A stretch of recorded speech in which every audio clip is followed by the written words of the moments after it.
Welcome in, everybody. I'm your guest host today, interviewing Tim Che, the manager of the Trust the Process, the reigning champion of the 2022 season.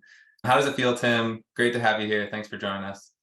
Thank you. And it feels great to be a champ.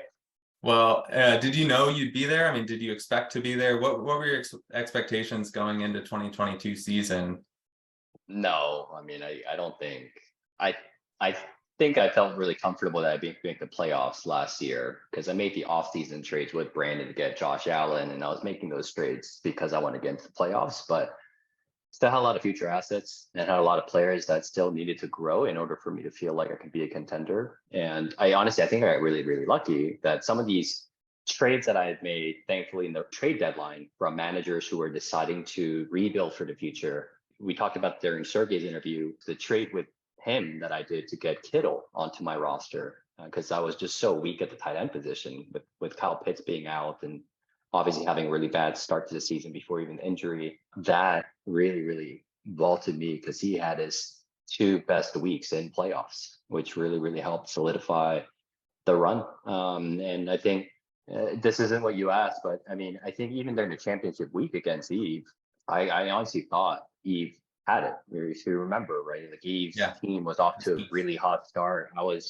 I think I had to get 70 points between three of my players in order for me to have a shot on Monday because Devontae Adams hadn't played and he was going to play that Monday Night Football for that week 16 or week 17, whatever that championship week was. And so, I mean, like there was a side of me that even during the championship week, I was like, if I do the math, I feel like CD, AJ, and Keenan were three players I needed the 70 points from. There's a potential chance that they can get that done. And I remember Brandon and Sergey calling it early, giving me shit, all that stuff. But which is going to be a T-shirt, by the way, that I bring. Yeah, print that T-shirt. Yeah, at draft weekend. But no, I even to the last moment, I even through like Sunday afternoon, I didn't think I had it. But I was always going for the future, right? So I think I got really lucky with how 2022 season played out.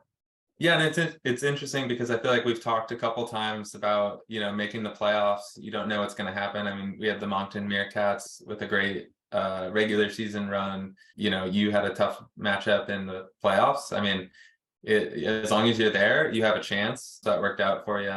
What would you say was like the biggest strength of your roster that really led to the championship? That you have something over other teams. So I think the biggest weakness actually ended up turning into something that became a strength for me, which is coming into last season. The reason I didn't think I was a contender was my depth or lack of depth. Remember, I started the year with Josh Allen, obviously the offseason trade coming into 2022, which I felt like was a solid QB1. And I felt like I had a solid QB1 with Kyler Murray as well. And he was obviously injured in midseason, but then you had guys like Justin Fields that took off. So I thought my QB3 would be really weak, but he ended up finishing as a top 10 quarterback. Most of those points coming the second half of the season, which is great. So it just showed you that you had a lot of weeks where it was like QB1 or QB2 throughout the week when it was time for him to be a starter in my roster. I also had a lot of weird injuries that happened, like Breece Hall. Yeah, Javonte going out, obviously before the season started, but like right. Breece Hall, right? Like after he really broke out, I felt really good about the 1-on-1 pick with Breece. He ended up going out, but out of nowhere, Travis Etienne ended up, James Robinson gets traded when Travis Etienne looks like he's breaking out. But it could have just been as likely that he ended up getting capped at that 50% snap share. And then he just sort of stays as this low in RB1, which wouldn't have been enough for me to move the needle. But he gets, put into a prime position with the release of James Robinson. And then it was just really great to see the step up I needed. I think the preseason interview that I did last season, I think the biggest thing that I said is like CD Lamb, guys like that on my roster need to really jump to the next tier. And he did. And same thing with AJ Brown. Like I got AJ Brown in the cheap. If you think about sort of the cost I had to pay for a player that, is a whole different fantasy animal for the Philadelphia Eagles. So I think those were the things because, coming to the season, I was like really excited for Kyle Pitts breakout after an amazing rookie year. I thought Drake London would be a great player. I mean, I really like Drake London, but turns out Atlanta Falcons just don't pass, like historically don't pass. Yeah. And then, even like DeAndre Swift was injured all season, right? So I think I was really fortunate that the needle movers for me actually ended up being my depth because some of these players I just did not expect to break out in the way that they did or put in positions to be the sole running backs. that's what ended up sort of carrying me, through the regular season, but certainly come playoff time. Talk to us about some other moves maybe that some other teams made in 2022, or themes that happened last season that stuck out to you. The biggest trade was Jalen Hurts at the deadline with you and Sergey. Sergey made the right call, and he got good value for it, right? We talked about it in his interview, but I think it served both of you really well. Brandon, I don't think you expected Jalen Hurts to break out like that, because if you remember, coming into 2022, and I know you made the trade for him midseason, but he also had a fantastic second half of the season as well. But coming into 2022, if you remember, it's sort of like the story that we're going with Justin Fields now, which is like, okay, we know he's mobile, he's going to get the rushing yard, he's going to touchdowns at the goal line, but can he evolve as a pass thrower? And he did that and then some. And now he's a locked in top 2, top 3 dynasty quarterback, no matter what listing you're looking at. So that really stuck to me, because that to me was the biggest ripple effect that I saw in the midseason, where it's like, wow, Brandon's team might be really good. And then now for the rest of the season, all from there is, how do I do this fine balance where I can still be a contender and a comfortable contender tier, but I don't give up the farm on my future assets, because I know Brandon's got more future assets than I do. And so like, I think about roster construction in that way, where I think there's the now tier, and then like John said in his interview, it's like you have to look at that as a 2 to 3 year time frame for any of the players that you're starting today. But then you also have to think about the second subset of your assets to manager, which is like your draft assets.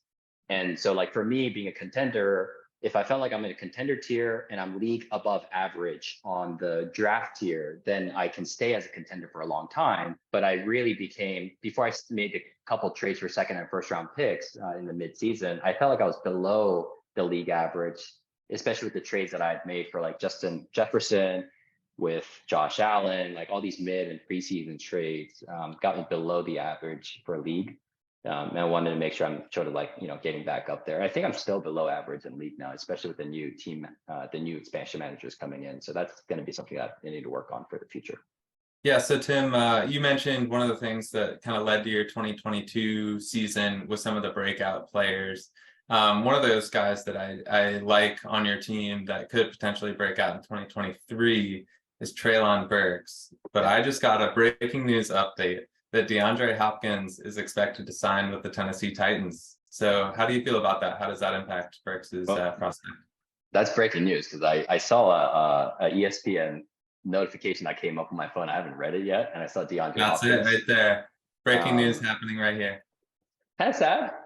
So real reaction, kind of sad, but reality, I think, for how I think about like last year's draft picks, and I feel good about my 3 receivers. So like Drake London, Treylon Burks, and then George Pickens. Maybe 1 or 2 pans out. But thankfully, I don't need them to really prime up, at least for the roster that I have right now. So hopefully Treylon's going to be able to learn a lot from DeAndre Hopkins. That's great. Like I think that's great exposure. We'll see what happens to his development. And I was excited for Treylon Burks, because I thought I'd be able to like start him into my flex every single week, especially if he was going to be a de facto wide receiver 1. But maybe that's not the case, and I need more from guys like DJ Moore. To sort of make that happen now. Yeah, I think he had a good opportunity in front of him that even I was interested in. I think he didn't quite show us what he had last year. I think he still could, even with DeAndre Hopkins. I mean, hopefully that's some attention to their side. But yeah, I think you have other guys that you can rely on still, so that'll be interesting. All right, what about your thoughts overall? What are your goals going into the 23 season? What are your expectations as far as results, and also just what you hope to accomplish? So I definitely want to win again this season. I think, again, last year for me, I think I was really lucky. I wasn't counting on it at all. But, the plan for me in the offseason last year was for me to really contend this year. And that plan hasn't changed at all. So if that allows me to be the first repeat champion of CCK, so be it. I'll take all of it. And I'll make sure that, all you guys hear shit every single year until you're able to become the repeat champ. So that'll be a fun thing for me. And yeah, that's the expectation I've set for myself. I think my roster is great. I don't know how I'm going to be in the first half of the year, especially with Kyler and Breece being out and coming back from injuries. But I think they're going to be coming into shape, through the rest of the season. So come playoff time, I'll be ready. But yeah, that's by no, shortage of words. I definitely want to win. I expect to win this year. Yeah, hopes and dreams of being the first dynasty repeat. Notes for every other manager out there: please crush those hopes and dreams. Yeah, that's bulletin board material for my team. So thank you for that. But Let's. Brandon's got a dartboard. Yeah, I do. John, you said around like the things that I think I need to focus on. I think Yeah. the biggest thing that I need to focus on is what I alluded to earlier is I still believe I am below league average in draft assets. I need to get above league average. So it's going to be just a real fine balance between like, how do I juggle for contention and depth that I probably need, but still be able to take advantage of any moves that the rest of the league wants to make, or how do I sort of send some, compete now players in exchange for some draft picks that I can count on in the future. So we'll see, but that's going to be a big sort of thing for me that I need to do because the roster that I have, I think I feel really good for the next 3 seasons. But even then, especially when you think about the short lifespan of running back, only going to be able to get replaced through draft assets. And I need to make sure I either hit on the limited assets that I have through the drafts, or I need to make sure that I accrue more. Certainly over the next 2 years. It might not be all this year, but certainly over the next 2 years, just to make sure I'm above that league average for me to be able to extend this contender sort of window that I have. Talk to us about some of the other teams, or just our in general 2023 predictions. Who's going to be in our top 2 seeding to get those first round buys in the playoffs? I think it's going to be you and I, Brandon. I really think in our league, 2 quarterbacks in a 2 QB league, if you have 2 quarterbacks in the top 3 like you do, Brandon, you can do anything you want. And it's also players in Mahomes and Josh Allen. You have 2 of the 3 players that could be a runaway QB1, right? And I'll put Josh Allen in there just because of their mobility and just how good they are as fantasies performers, or just regular quarterbacks. They're just like really great. And they have weapons surrounding them all the time. And if there was a year to potentially doubt Mahomes' last year with the limited wide receivers that he had, but who cares who the replacements are going to be for Juju or MVS? Like, he did it with Juju and MVS, so he's going to be able to do it, with whoever that comes in. And so I think that's my top 2. I do think there are dark horses, and I'm not going to talk about like injuries potentially or whatever, because that shit just always happens. But even take the injuries out of it, I do feel like we're going to have a lot of managers who don't look like they're in the top 2 in the first half of the year. But come trade deadline, I think there's going to be some ramp ups on managers deciding to go both ways, right? Either to build for the future or build for now. And on that top tier of the dark horses for the top 2, I think I got John and Ryan are as the 2 sort of managers who I think with a couple of moves, or even maybe no moves, and things just work with the players and the assets that they have, they could certainly sneak in there. I do think the top 2s, if you look at the last 2 years of league history, I think we've always had 2 teams over 11 wins. Right. Mm-hmm. And I think the top 2 threshold is going to be probably 12 or 13 wins this year. So I think it's going to have to get widened, and it makes sense because we have 2 expansion teams. So it's a high, threshold. So it really depends, like if, a Ryan or any 4 of the names that I mentioned, like the 3 of us with Ryan, if we end up having a really bad or unlucky first half of the season to start, and we end up with like 3 losses, that's probably going to knock us out of the top 2 off the bat. So it doesn't matter how good you are or how good you're going to be come playoffs. It's probably going to be hard to win those top 2 seeds, which are obviously really important to get that bye week in the first week of playoffs now. And so we already talked about your expectations to win it all. So if we had to pick a champion, are you putting your own name on there? What was the question? If you had to pick a champion to win it all this year, are you putting your own trust the process up there? As far as absolutely. Yeah, that's my expectation. And I mean, to be frank though, I think I am the league favorite. Yeah. I'm not saying that it's like, and that's my expectation, but I don't think it's a far gap at all. In fact, I think Brandon's closed the loop a lot. I would say he's, again, probably the closest contender, and I would put him in the same bucket as I am, like tier wise. Might be a couple points of weak difference, but tier wise, I think it's all there. And then John and you and Ryan, I think you guys should have the roster to beat anyone. And then Kyle on any given week with that roster, should be able to do it. It's not like he's downgraded from last year either. So it's really just going to come from like, for Kyle too, like I'll put him as a dark horse because he got off to a fire start with Lamar taking like his short first couple of weeks or first few weeks of the season. And he didn't really do anything, but I argue maybe it's because he wanted to get the bag, and he did now. And I don't think Lamar's the kind of player that you get a contract and he just like doesn't do anything. In fact, he's probably more set now. And he's got more weapons now, probably at the strongest wide receiver group that he's ever had. So we'll see what that does to his mobility and rushing. But I just feel like any of those five, I wouldn't be surprised if any of those five ended up winning this season. So that's sort of like my tier and my expectations there. So you mentioned 5 teams there. If you had to round out your top 6 for the playoffs, what teams do you have making it? I'll just do like the process of elimination. I don't think Eve wants to make, even if he might be close with his roster today, I don't think he wants to because he owns his first round pick next year now and he wants to build for a future. So I think if he's close, he probably ends up selling to just get more draft picks. I don't think he's going to be in the playoffs. The 2 expansion managers, having chatted with them, I think they would also want to just build for the future as well. And their roster, unless they make significant moves, obviously it's not a playoff roster. It's probably going to be 7th, 8th best, but they're going to be best suited. And they're smart. Like I've talked with Kevin and Brad, and I think they're thinking about the future. So I don't think they get in. So really the last ones are going to be Sergey and Travis. But Sergey, in chatting with Sergey, he also wants to build for a future. He doesn't want to care. So this just leaves Travis. And Travis made moves last season and barely, missed the playoffs by, I think, a game. So I think it's easy to just put Travis in that tier right there to get into the playoffs. And who knows what happens after that. Yeah, I have them at the same spot, so that makes sense. All right, All Tim, right. give us your fire take for the season. I'm sure you've been sitting on something for this season. If you've got anything going forward, what are your spicy takes here? It's really hard for me to come up with like a fire take for this season because I feel like it's going to be a similar thing as what we did last season. It's like who makes the playoffs or not. It's like it's very clear that there's people in the playoff tier, and it's very clear that they're likely to not make. They're not going to miss the playoffs is the thing. So I guess any of those 5, if any manager says any of those they don't make the playoffs, I guess that would be a fire take. It's just hard for me to bet against that.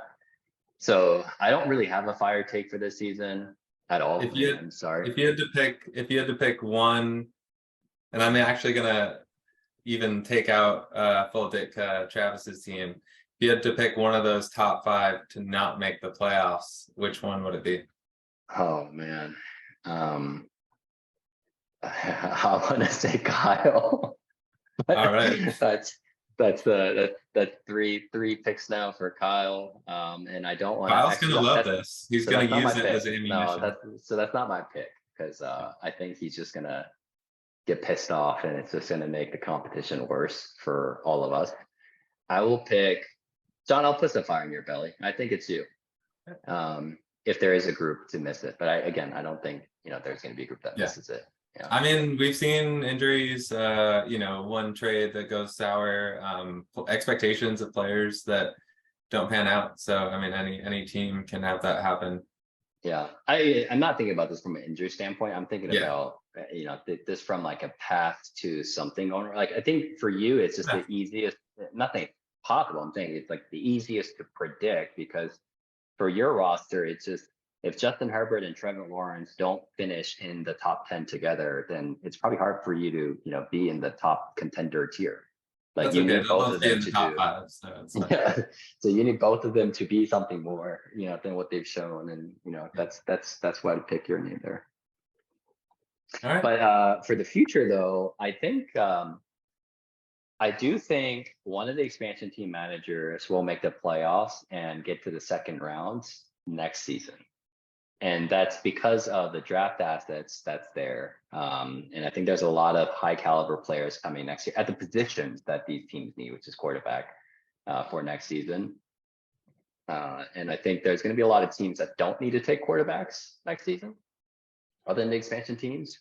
And I'll say Travis maybe wants a quarterback, but I know he's like, he's got a big boner for Brock Bowers. So he'll probably use his first round for Brock Bowers there, which is not a bad pick at all. So I think they get really, really strong at the weakest position that they have. And they've got an extra first rounder for next year too, which is going to, pick up a probably quality, flex player. So depending on the moves, what happens to the teams this season, I think, that's going to be my fire take that they end up getting to, playoffs in the contender tier a little bit quicker than we think. Yeah, I think that'd be great to see the new managers have some success this year, but maybe not in the terms of, wins during the regular season, but just growth in the assets.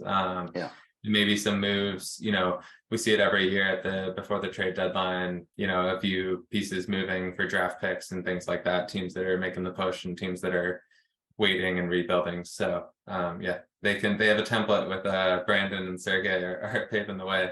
So Tim, we kind of talked about it a few times, the expansion managers, they have, an uphill battle, but you could see them getting there next year into the playoffs, even winning the first round. So what would they have to get done or accomplish this year and next year to get there? What are some things that, they should look out for as learning from people who have been in the Dynasty League now for 2 years? Yeah, I think we've had early managers like the three of us. We've had the benefit of having 2 years of experience under our belts for this dynasty thing, which is so different than redraft. I think one of the things that I've really taken to heart, and Brandon and I talked about this last season too, which was for any manager, I think the worst thing you can do in dynasty is to not have a 3-year plan. Like, are you trying to contend or are you trying to rebuild? Like, there's no middle ground. I actually think it's a fallacy to think that, oh, I'm good enough for playoffs and we'll see what happens. I don't think that sets you up nicely for draft time, because you're just going to, middling first rounders. That's not going to move the needle for you unless you get really lucky. And, you're probably not going to be able to contend, especially with how the league disparity of sort of like the strong teams are with the bottom teams. So I think you have to be at the barbell so for the expansion managers, and I really like what they've done this year so far, which is they haven't made trades. They haven't given up their first round picks, which is the most, the biggest assets that they have. And I think for the most part, they traded down. Like Kevin traded down because he obviously wants, one of the quarterbacks, and running back wouldn't make sense. If I'm in their shoes, I think the biggest thing that I learned is just pick a direction and be patient. And then the other thing that you want to do after that is just make sure that you have optionality baked in. So if you end up having players that you didn't expect to break out so quickly, if they're moving the needle for you, we'll go with that flow. Don't try to like force yourself in this, predefined sort of thought about your timeline. Your timeline you might have thought is 3 years. It might be 2 years. If that's the case, you want to maximize for 2 years, but don't rid of the future optionality around like the assets or anything that you're trading back for. So I think that's the biggest thing. And I would put it out there that I think patience is really, really important. Dynasty is a long game. We're not thinking about weeks, we're thinking about years.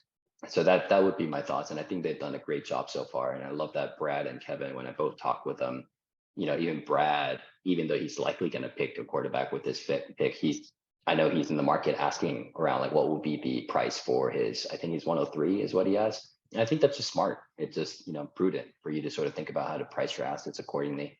The last point is associated with what I mentioned earlier in my part, which is think about your players as player assets and then draft assets for the future. And then hopefully you never mortgage the farm on your drafts to do something in the short term. But if a couple of the draft picks can move the needle for you into contender or whatever you want to make, then utilize it. And then when you've accrued enough draft assets that you've seen in the first 2 years of our league history, like, I was the first to accrue draft picks. That got me Josh Allen, which I'm not in the tier that I am without him. And then Brandon last season, he's not in the tier that he's in this season if it's not for Jalen Hurts, right? So I think those will be sort of like my thoughts there in terms of how those expansion managers will be positioned really, really well to be in this. All right, I took us some notes of what not to do. Okay, thanks. All right, so any other call outs or anyone you want to pick on or anything you want to add? Well, I'll start off. I'm really excited to see everyone for Boston. It's I look forward to this for like 6 months out of the year. I'm glad that this is going to be our second time that all of us are able to do it. And so I really, for my own selfish social needs, I wish that this, being that it's the second time that we've had everyone in person for the consecutive year, it just sets a strong foundation for the expectations of the league participation going forward. I don't think it's the same even when you have one person that's unable to join for whatever reason, right? So the fact that we're able to do that, I'm really looking forward to it. I'm looking forward to John, Sergey, and I taking the CCK Cup for golf again. Yeah. So, I'm making sure I'm getting my golf in, all that kind of stuff. But beyond that, I think for the league as a whole, the call out that I'll make, the advertising bulletin material is I'm always getting to trade any of my players. I don't care, there's no untouchables. So even if it's a Josh Allen or whoever else, if you want to chat about it. And I think I'm flexible enough that there's a price to everything, and I'll just have to reiterate my strategy based on who's going, if the value's there. So certainly, you know, players on my starters from Josh Allen down, they're open. Certainly players on my bench. There's probably going to be players like a Treylon Burks, you know, or Drake London that you might feel like you can get a bargain for. There's no bargains in my roster is the other point that I'll put, because there's a strategy to everything. There's a timeline to everything. But that said, I think I really do see the value in me needing to accrue more draft picks for the future. So that's going to move the needle for me in terms of the players that are coming in. I probably don't have any interest in trading for players, but I will trade for draft picks for my players. So that would be sort of the call out to the league. And hopefully, you know, throughout the rest of the season, some of those come into realization for me. Yeah, I have a bunch of 4th rounders. You can, I'll send them your way. I'm talking about first round, maybe second rounds, but yeah, not really excited about the 4th round draft picks there. Although there were some great 4th round draft picks last year. I think Isaiah Pacheco was one. Romeo Doubs was a 3rd I think rounder. Pierce was pretty late. I think maybe 2nd or 3rd round. What is Alec Pierce worth right now? Oh, wait. No, I meant Dameon Pierce, but Yeah, Dameon Pierce. Yeah, Dameon Pierce was, I think, 301 with Eve. yeah, Yeah. So there's anything value in the there. 3rd Yeah. that works out is pretty impressive. Yeah. All right, everyone. Well, that wraps it up for the interview with our reigning champion, Tim Che. You heard it here first. He plans to repeat. So everyone else, you have your objective. Take him down. But thanks for your time, Tim, and we'll talk to you soon. Go CCK.